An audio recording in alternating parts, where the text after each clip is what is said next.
Les amis, bonjour, j'espère que vous allez bien. Aujourd'hui, je vous retrouve avec Tequila qui va m'accompagner tout au long de cette vidéo pour vous présenter des biscuits pour chiens. Alors, au niveau des ingrédients, vous aurez besoin de farine, de compote de pommes sans sucre, c'est important parce que vous savez que le sucre, c'est pas bon pour les chiens, pour nous non plus d'ailleurs, de miel, de l'eau, une tasse. Alors là, il y a la tête de Tequila dessus, mais c'est pas indispensable pour vous.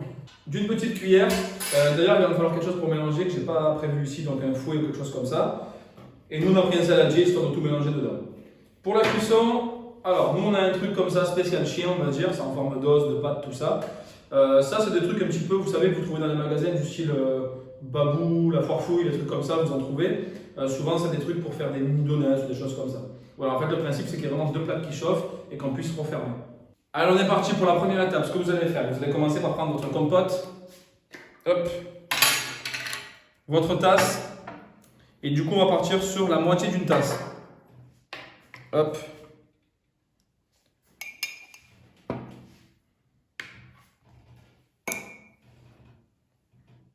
Allez, on la remplit. Voilà, là on arrive à peu près à la moitié. On n'a plus besoin de ça. On le met sur le côté. On met directement dans le saladier. Ensuite, une fois qu'on a mis la compote, on prend de l'eau tout simplement et on va mettre la moitié de la tasse. Donc moi ce que je fais en fait c'est que je mets à peu près la même quantité de compote. Voilà, j'ai mis la compote à peu près jusqu'ici, je fais pareil pour l'eau et je mets l'eau dans la compote. Hop, donc là on arrive sur le mélange comme ça. Ensuite ce qu'on va faire c'est qu'on va passer au miel.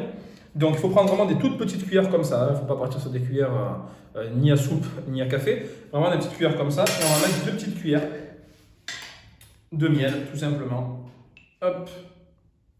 Donc c'est pas la peine d'en mettre beaucoup, hein. Voilà, c'est juste des petites cuillères comme ça. Donc là, on va essayer de racler pour le faire tomber parce que forcément c'est du miel donc ça colle. Après vous avez du miel qui est beaucoup plus liquide aussi qui existe dans des genres de tubes. C'est peut-être plus pratique. Donc là ce qu'on va faire maintenant, c'est qu'on va commencer tranquillement à mélanger. Donc là, voilà, je mélange un petit peu, mais je ne me prends pas trop la tête. Hein. Dégrossis un peu, histoire de mélanger un minimum. Voilà. Je mélange un petit peu. Maintenant, ce qu'on va faire, c'est qu'on va passer à la farine. Allez, on remplit. Donc là, voilà, je le mets en entier. Hop, j'en mets un peu à côté, c'est pas grave. C'est pas grave, c'est pas moi qui nettoie. Donc maintenant, ce qu'il faut faire, par contre, important, c'est de la mettre au fur et à mesure. Ok, donc regardez, on va se mettre là, on va commencer par en mettre. J'en mets à peu près la moitié et je commence à mélanger. Voilà, le but c'est d'obtenir une pâte en fait, hein, qui soit assez souple quand même. On va essayer de ne pas laisser de farine pour éviter qu'il y ait des grumeaux. Voilà, et puis on continue. Après, vous n'êtes pas obligé de mettre le truc entier. C'est à vous de voir. Hein. Après, c'est peut-être selon votre compote aussi, selon le miel. Voilà, là on voit déjà qu'on commence à obtenir une pâte. Bon là, voilà, encore un peu liquide. Bon, je pense qu'on peut tout mettre. Hein. Allez, on va tout mettre. Voilà, là j'ai tout mis. Et on finit. Voilà, là elle commence à s'épaissir. Mais voilà, ça reste quand même, vous voyez, hein, c'est quand même très souple quoi. Alors là, je finis de mélanger, comme vous voyez, on arrive sur une pâte qui est nickel.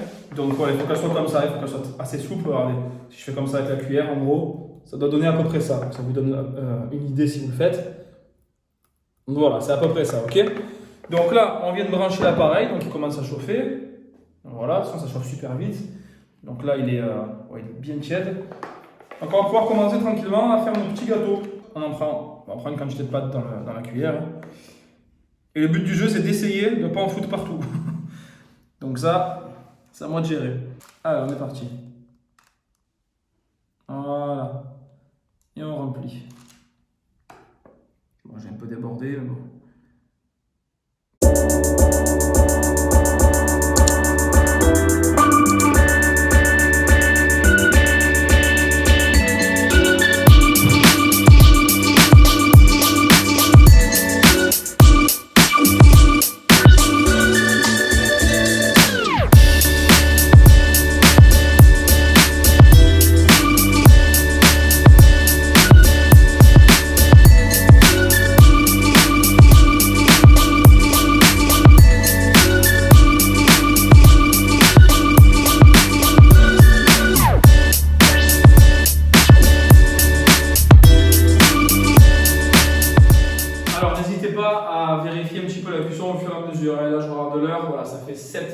30 à peu près. Donc là, je pense qu'on est bon. Donc, allez, on va ouvrir ça. Comme ça, on va regarder ensemble comment ça se passe pour ces biscuits. Bon, là voilà, vu la couleur, pour moi c'est prêt. Donc ce qu'on va faire, on va éteindre, on va ouvrir. Et voilà, ce que je vous conseille, c'est ça, un papier sulfurisé. Bon, nous on l'a mis sur une plaque, mais bon, vous n'êtes pas obligé. Hein. Vous pouvez le mettre dans une assiette. Et comme ça, vous les sortez. Faites attention à ne pas vous brûler. Hein. Utilisez une fourchette ou une cuillère en bois, une spatule. Et vous le laissez surtout bien refroidir avant de le donner à votre chien, forcément.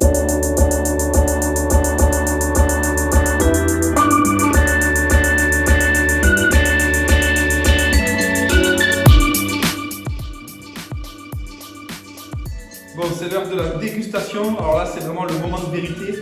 Est-ce que Tequila va aimer les gâteaux faits maison?